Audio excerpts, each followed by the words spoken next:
Okay, so let's start our topic जो हमने discuss करना है। ठीक है, आज का टॉपिक हमारा जो है, हमने कल जो टॉपिक स्टार्ट किया था, आधा हमने पढ़ा था, ह्यूमन एयर हमने पढ़ लिया था, और आधा वो टॉपिक रह गया था, थोड़ा सा रह गया था, वो टॉपिक कंप्लीट कर लेते हैं आज, और हम न्यू टॉपिक पे मूव करते हैं। तो टॉपिक नंबर 10.2 था, and we have discussed about the human ear. ठीक है, ये हमने डिस्कस किया था ह्यूमन एयर के बारे में। अब हमने नेक्स्ट जाके पढ़ना है, ये सारा आपको दोबारा से थोड़ा सा रिव्यू करवा दूं कि ह्यूमन एयर जो है, however human ear is being consistent of 3 parts. First part outer is known as the outer ear, then we have the second part that is known as the middle ear, and then we have the third part that is known as the inner ear. So the sound was being collected by the outer ear, it was directed to the middle ear, and from the middle ear it was directed to the inner ear. In the inner ear there were basically the sensory cells present, and those sensory cell helps the vibrations to be converted into impulses or electrical signals, and then those electrical signals were carried to the brain through auditory nerve, and inside the brain we were detecting the sound. So this was the diagram of the human ear. ये जो हमारे पास था outer air, pinna outer air था, ये auditory canal था, ये उसका जो है हमारे पास ड्रम था, ये तीनों पार्ट्स आउटर एयर में आते थे। फिर ये हमारे पास मिडल एयर था, यानी ये जो 3 ऑसिकल्स थे, छोटे बोन्स जो थे, हैमर था, एनवल था, स्टायरप था, ये 3 जो थे ये स्मॉल बोन्स थे, जो एयर बोन्स भी कहलाते हैं और ऑसिकल्स भी कहलाते हैं, ये हमारे आते हैं मिडल एयर के अंदर। और फिर हमारा इनर एयर था, इनर एयर के अंदर हमारे पास जो है एक पार्ट ये आता था, दिस वन, जिसे हम ओवल विंडो कहते हैं। ठीक है, यहाँ पर ओवल विंडो है। उसके बाद ये हमारे पास एक जो है कॉचलिया है, स्नेल शेल है, और ये जो 3 हमारे पास है इसमें सर्कुलर कैनाल्स थे। So from this कॉचलिया basically the impulses were generating and which was going to this nerve, this is known as auditory nerve. ये auditory nerve जो है उन impulses को कैरी करता था ब्रेन में, और जब ब्रेन में impulses कैरी हो जाते थे तो वहां पर हम साउंड को डिटेक्ट करते थे और हमें पता चलता था कि हमने कौन सा साउंड जो है वो सुना है। This was the topic we were discussing yesterday. Now moving toward the next, ये भी हमने डिस्कस किया था हेयरिंग लॉस के बारे में, कि हेयरिंग लॉस आती है हमारे पास। ठीक है, और डिफरेंट तरीके हमने देखे थे कि किस तरीके से हमारी हेयरिंग लॉस को जो है वो आ सकती है। एक तो परपोरेशन था कि वो एयर ड्रम के अंदर परपोरेशन आ जाए, होल बन जाए। ठीक है, और उसके बाद एयर वैक्स था या फ्लूइड्स के अंदर डिस्टर्बेंस था। ठीक है, that can effect your hearing. और इसके अलावा जो हमारे पास इंजरीज थी जो कि आपकी ऑडिटरी नर्व को डैमेज कर सके और आपकी हेयरिंग की एबिलिटी को जो है वो खत्म कर सके। ठीक है, इसके अलावा जो ओल्डर लोग थे, जो बूढ़े लोग होते हैं, उनमें डीजनरेशन आ जाती है कि उनकी जो हेयरिंग एबिलिटी होती है वो आहिस्ता आहिस्ता कम हो जाती है। ठीक है, ऐसे लोग फिर हेयरिंग एड का इस्तेमाल कर रहे होते हैं ताकि उनकी आवाज़ जो उनकी है वो क्लियर हो सके, क्योंकि हेयरिंग एड एक मशीन होती है, एक डिवाइस होती है जिसमें एक माइक होता है, एक एम्पलीफायर होता है और एक बैटरी लगी हुई होती है। और एम्पलीफायर का काम क्या होता है कि वो साउंड को ज़्यादा वाइब्रेट करवाएं, उसकी वाइब्रेशंस बढ़ाएं, और वाइब्रेशन बढ़ाने से साउंड जो है वो बढ़े और उनको सुनाई दे। So this was how we were discussing about yesterday's topic. Let's move to the next topic, microphones and loudspeakers. दोनों चीजें आपके लिए फेमिलियर है, कोई नया नहीं है आपके लिए। माइक्रोफोन भी और लाउड स्पीकर भी दोनों आप जानते हो। Let's see what is a microphone and then what is a loud speaker. पहली बात तो ये है कि microphone is basically a kind of transducer. ठीक है भाई, ट्रांसड्यूसर क्या होता है, पहले ट्रांसड्यूसर के बारे में सुन ले, फिर उसके बाद माइक्रोफोन को हम पूरा कर लेते हैं कि माइक्रोफोन क्या होता है। Transducer is basically a device that converts one form of energy into another form. Okay, यानी एनर्जी की एक फॉर्म को दूसरे फॉर्म में कन्वर्ट करती है। ये जो डिवाइस है साउंड के लिए, जब हम बात करते हैं ना कि microphone is a kind of transducer which converts the energy in a sound wave into electrical signal. देखो, electrical energy is a kind of energy and sound energy is another kind of energy. Microphone क्या करता है, ये एक ऐसा transducer है जो sound की एनर्जी को, यानी साउंड वेव के अंदर जो एनर्जी होती है उसको इलेक्ट्रिकल सिग्नल में कन्वर्ट करती है। ठीक है, तो आप साउंड माइक्रोफोन में बात करते हो, आप साउंड देते हो उसको, वो साउंड जाता है माइक्रोफोन के अंदर और किसमें कन्वर्ट होता है, वो इलेक्ट्रिकल सिग्नल्स में कन्वर्ट होता है, यानी एक काइंड ऑफ इम्पल्स बन जाता है उसके अंदर। ठीक है, जैसे नर्व्स के अंदर इम्पल्स बनते हैं ना, वैसे माइक्रोफोन के अंदर इम्पल्स बन जाता है। और ये इम्पल्सेस जो होती है ये फिर आगे कन्वर्ट होती है या आगे जाती है लाउड स्पीकर के अंदर। तो आप ये कह लो कि ह्यूमन एयर जो है ये भी क्या है, it's basically a kind of microphone of our body. हमारी जो बॉडी है इसका माइक्रोफोन क्या है, इसका माइक्रोफोन हमारे पास जो है वो हमारे एयर है, कान, हमारे कान जो है वो हमारा माइक्रोफोन है, because when we speak the microphone gets our sound, and what happens inside the microphone, the sound wave is converted into electrical signals. Electrical signals in simple words, impulses. तो sound जो है वो किस में convert हो जाता है, वो इम्पल्सेस में कन्वर्ट हो जाता है। इसलिए हम ये कह सकते हैं कि हमारी बॉडी के अंदर जो माइक्रोफोन है वो हमारे कान है, हमारे एयर है, ठीक है। तो transducer is a kind of device that changes one form of energy into another form. It can be reversible as well, यानी इलेक्ट्रिकल एनर्जी को ये साउंड एनर्जी में भी कन्वर्ट कर सकता है और साउंड एनर्जी को इलेक्ट्रिकल एनर्जी में भी कन्वर्ट कर सकता है। ये एक ऐसा डिवाइस होता है। तो माइक्रोफोन भी एक ट्रांसड्यूसर होता है और लाउड स्पीकर भी एक ट्रांसड्यूसर होता है, याद रखना ये बात, ठीक है। both are a type of transducers, और transducers क्या है, transducers are the devices that changes one form of energy into another form of energy। अब ये जो माइक्रोफोन होता है, this microphone है the diaphragm, ठीक है। diaphragm is basically a flexible plate, आप ये कह लो it's a kind of muscular structure, ठीक है, या आप ये कह लो कि एक फ्लैट सरफेस प्रेजेंट होता है वहां पर, ठीक है, इसे हम डायफ्राम कहते हैं।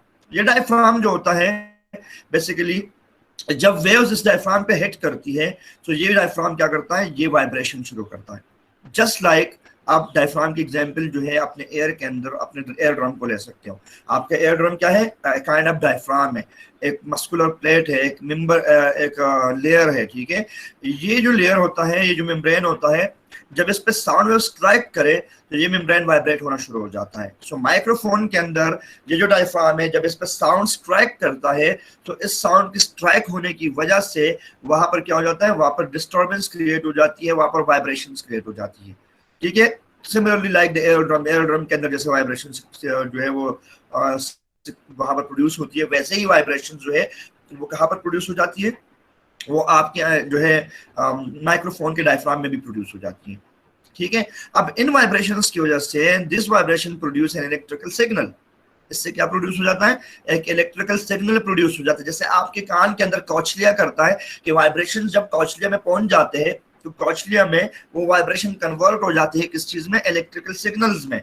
सिमिलरली जो माइक्रोफोन होता है, इस माइक्रोफोन के जो डायफ्राम है, जब इस पे साउंड स्ट्राइक करता है तो ये साउंड वहां पर वाइब्रेट होना शुरू कर देता है उस डायफ्राम को, और इसके बाद ये डायफ्राम क्या करता है, ये इलेक्ट्रिकल सिग्नल्स प्रोड्यूस कर देता है, ठीक है। And that electrical signals start vibration, start amplification, और ये एम्प्लीफिकेशन जो है ये लाउड स्पीकर में जाती है या फिर रिकॉर्डर में जाती है या स्टोर हो जाती है कहीं पर भी, या तो लाउड स्पीकर में आप कर रहे होते हो उसको लाउड स्पीकर में आप कन्वर्ट कर देते हो, ठीक है। तो लाउड स्पीकर से आवाज आ रही होती है, तो या आप उस साउंड को रिकॉर्ड कर देते हो, आप रिकॉर्ड भी कर सकते हो, ठीक है, थोड़ा माइक्रोफोन जो रिकॉर्ड साउंड एज वेल, या उस साउंड को आप स्टोर भी कर सकते हो। उससे डिफरेंट तरीके हैं जो आप माइक्रोफोन से कर सकते हो, ठीक है। So it's a very simple thing, again microphone is a kind of transducer, it converts energy in a sound wave into electrical signals. Similarly जैसे कि हमारे कान होते हैं, तो हमारा कान भी क्या है, एक काइंड ऑफ माइक्रोफोन है, इसके अंदर भी ट्रांसड्यूसर लगा हुआ है, ठीक है। इसके अंदर क्या लगा हुआ है, ट्रांसड्यूसर है। अब वो ट्रांसड्यूसर क्या करता है, वो कन्वर्ट करता है साउंड वेव को इलेक्ट्रिकल सिग्नल्स के अंदर, ठीक है। तो साउंड वेव्स को इलेक्ट्रिकल सिग्नल में कन्वर्ट किया जाता है और उसके बाद वो साउंड जो है वो एक लाउड स्पीकर में जाता है जहाँ से वो साउंड क्रिएट होती है, या वो साउंड जो है वो एक रिकॉर्डर में जाता है या वो स्टोर हो जाता है। This is how the different kinds of sound in a microphone can be stored, can be recorded, can be sent to the loud speaker. Let's see the last topic of this chapter, then उसके बाद इस topic का last जो है point देख लेते हैं, उसके बाद हम क्वेश्चन ले लेते हैं। इसका सेकंड पार्ट है लाउड स्पीकर। माइक्रोफोन तो आप समझ गए कि भाई माइक्रोफोन क्या होता है, ठीक है, it's a kind of transducer जो कि साउंड वेव को कन्वर्ट करता है इलेक्ट्रिकल सिग्नल के अंदर। अब लाउड स्पीकर क्या है, लाउड स्पीकर भी एक ट्रांसड्यूसर है लेकिन ये काम उल्टा करता है, ठीक है। ये काम क्या करता है, ये उल्टा काम करता है एज कंपेयर टू, अगर आप इसको कंपेयर करते हो माइक्रोफोन के साथ तो ये माइक्रोफोन का अपोजिट है। It's a kind of transducer that converts electrical signals into sound waves, ठीक है जी। अब आप माइक्रोफोन में बात कर रहे हो, माइक्रोफोन पर साउंड प्रोड्यूस हो जाती, प्रोड्यूस जो आप कर रहे हो तो ये साउंड कहाँ चला जाता है, this sound reaches to the diaphragm, diaphragm vibrate होता है, इलेक्ट्रिकल सिग्नल प्रोड्यूस हो जाते हैं और साउंड चला जाता है लाउड स्पीकर के अंदर। तो लाउड स्पीकर क्या करता है, loud speaker in electrical signals को, इन इम्पल्सेस को दोबारा से किसमें कन्वर्ट करता है, साउंड वेव में कन्वर्ट करता है, ठीक है। इस की एम्प्लीफिकेशन बढ़ाता है, उसके साउंड को बढ़ाता है, उसकी लाउडनेस को इंक्रीज करता है और वो फिर दोबारा साउंड वेव में कन्वर्ट हो जाता है। तो उस लाउड स्पीकर से फिर आपके पास आवाज आ रही होती है और आपके कान जो है, जो क्या काइंड ऑफ खुद जो है माइक्रोफोन है, ठीक है, वो दोबारा से उस साउंड को डिटेक्ट करता है और इलेक्ट्रिकल सिग्नल्स को जो है वो जो कन्वर्ट हो जाते हैं साउंड वेव्स के अंदर, उसको दोबारा डिटेक्ट किया जाता है। So electrical signal makes the cone move in and out. ये जो इलेक्ट्रिकल सिग्नल जाते हैं ना माइक्रोफोन से चले जाते हैं लाउड स्पीकर के अंदर, तो लाउड स्पीकर का जो कोन होता है ना उसमें भी डायफ्राम लगा हुआ होता है, तो वो उसको वाइब्रेट करना शुरू कर देता है। तो जब वो वाइब्रेट होना शुरू हो जाए तो एयर मॉलिक्यूल वाइब्रेट हो जाते हैं। जब एयर मॉलिक्यूल वाइब्रेट होना शुरू हो जाते हैं तो साउंड वेव प्रोड्यूस हो जाता है। ठीक है, जो हमने शुरू में पढ़ा था कि साउंड वेव कैसे प्रोड्यूस होगा, जब मॉलिक्यूल्स वाइब्रेट होंगे। तो जब ये सिग्नल्स, ये इलेक्ट्रिकल सिग्नल जो है वो वहां पर लाउड स्पीकर में पहुंच जाते हैं, so inside the loud speaker what happens that the air molecule starts vibrations, start disturbance, and as the air molecule starts the disturbances, the sound wave is produced. तो साउंड वेव उसमें से produce हो जाता है। ठीक है, ये आप देख सकते हो, it's a kind of microphone. इस माइक्रोफोन के जरिए आप क्या करते हो, आप जब बात करते हो तो ये सिग्नल सेंड करता है कहाँ, signal has been sent to the amplifier. ये एम्पलीफायर है। अब कभी कभार एम्पलीफायर लगा हुआ होता है, कभी नहीं लगा हुआ होता है। एम्पलीफायर का काम ये होता है कि ये साउंड की इको को बढ़ाता है, साउंड की क्वालिटी को बढ़ाता है, उसकी लाउडनेस को इंक्रीज करता है, उसकी पिच को इंक्रीज करता है। तो कहीं पर ये लगा हुआ होगा, कहीं नहीं लगा हुआ होगा, जरूरी नहीं है एम्पलीफायर लाजिमी लगा हुआ हो। ठीक है, ये माइक्रोफोन से डायरेक्टली स्पीकर में भी जा सकता है, लेकिन वो साउंड क्वालिटी इतनी अच्छी नहीं होगी। साउंड क्वालिटी को बढ़ाने के लिए, उसको इको देने के लिए, उसके एम्पलीफिकेशन को बढ़ाने के लिए हमें इस डिवाइस का इस्तेमाल करना पड़ेगा जिसे हम एम्पलीफायर कहते हैं। So as we speak to the microphone, the sound reaches the amplifier and the amplifier is then connected to our loudspeaker। तो जब साउंड इस लाउडस्पीकर में जाता है तो ये लाउडस्पीकर यहाँ से इसका जो कोन होता है ये वाइब्रेट होना शुरू हो जाता है। ठीक है, ये वाइब्रेट होना शुरू हो जाता है और इसकी वाइब्रेशन से साउंड प्रोड्यूस होता है, वो साउंड जो आगे जाता है। Sound can again reach to the microphone.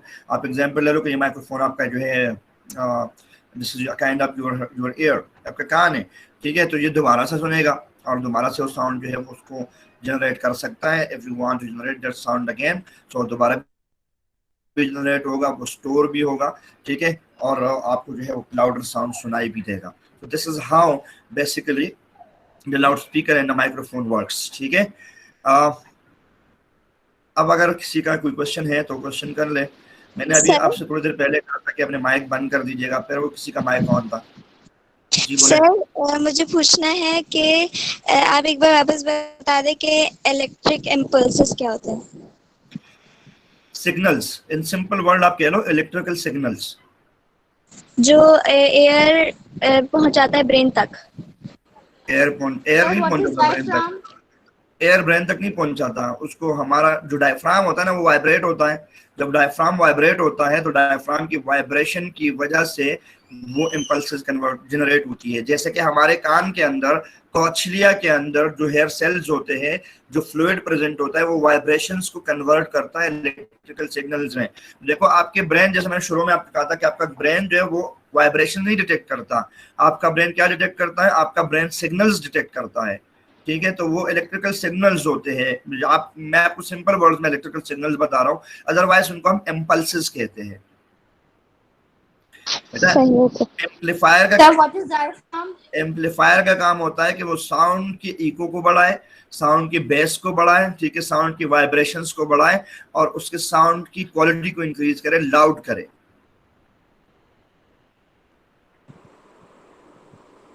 Sir what is diaphragm? Diaphragm ये जो मैंने आपको लाउड स्पीकर दिखाया ना, अब मैं आपको सिंपली दिखा देता हूँ, दोबारा देख लीजिएगा। ये जो लाउड स्पीकर आप देख रहे हो ना, इस लाउड स्पीकर का ये जो कोन लगा हुआ होता है, ये जो कोन है यहाँ इसका जो कोन प्रेजेंट है, ये वाला जो पर्दा प्रेजेंट होता है, ये एक काइंड ऑफ डायफ्राम है। ठीक है, यही एक काइंड ऑफ डायफ्राम जो है ये आपके कान के अंदर आपका एयर ड्रम भी होता है। सो air drum is a kind of diaphragm. ठीक है, एंड सिमिलरली आप जो लाउड स्पीकर के अंदर कोन लगा हुआ है ये भी डायफ्राम है, और इसी तरीके का एक कोन जो है वो माइक्रोफोन के अंदर लगा हुआ होता है, तो वो भी डायफ्राम होता है। और जैसे स्पीकर वाइब्रेट होता है वैसे हमारा एयर ड्रम भी वाइब्रेट होता है। जी, हमारा एयर ड्रम भी वाइब्रेट होता है, तभी तो साउंड प्रोड्यूस होता है। What is the purpose of diaphragm? Diaphragm vibration produce करता है, यानी जब उस पे कुछ स्ट्राइक करे ना तो वाइब्रेट होना शुरू हो जाता है। अब जब वो वाइब्रेट होगा तो वाइब्रेट आल्सो प्रोड्यूस वाइब्रेशंस।